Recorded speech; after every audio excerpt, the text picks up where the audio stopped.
সবাইকে নমস্কার জানিয়ে বলছি, প্লিজ দয়া করে কেউ কাউন্টিং এজেন্টরা এবং প্রার্থী ক্যান্ডিডেটরা তারা ভোটিং এলাকা ছেড়ে আসবেন না। স্ট্রং রুমে যেখানে কাউন্টিং হচ্ছে, মানে সেন্টারে, সেখান ছেড়ে কেউ আসবেন না। এটা বিজেপির প্ল্যান। প্রথম 2-3 রাউন্ডে আমি কালকে থেকেই বলছি যে ওদেরগুলো আগে দেখাবে, আমাদেরগুলো পরে দেখাবে। এবং অনেক জায়গায় 2-3 রাউন্ড কাউন্টিং করার পরে প্রায় 100টা জায়গায় কাউন্টিং বন্ধ করে রেখে দিয়েছে। এবং কল্যাণীতে ধরা পড়েছে 7টা মেশিন, যেখানে কোনো মিল নেই। এটা টোটাল ফোর্সফুলি সেন্ট্রাল ফোর্সকে দিয়ে চারিদিকে তৃণমূল কংগ্রেসের উপর অত্যাচার করছে, অফিস ভাঙছে, জোর করে দখল করছে।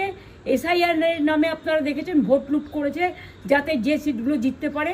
কিন্তু এখনও এমন 70টা সিট আছে, 100টা সিট আছে যেগুলো আমরা এগিয়ে আছি, সেগুলো বলছে না। টোটালটাই মিথ্যে নিউজ খাওয়াচ্ছে।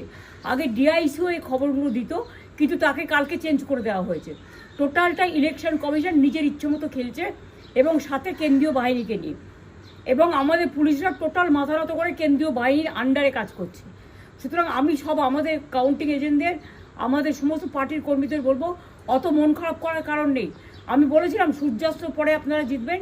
3 রাউন্ড 4 রাউন্ড কাউন্ট হলেও এটা 14 রাউন্ড থেকে 18 রাউন্ড কাউন্ট হয়, তখন আপনারা জিতবেন। Wait and see, watch. আমরা সবাই আপনাদের সাথে আছি, আপনারা কেউ ভয় পাবেন না, নিশ্চিন্তে থাকুন। আমরা বাঘের বাচ্চার মতো লড়াই করে যাবো।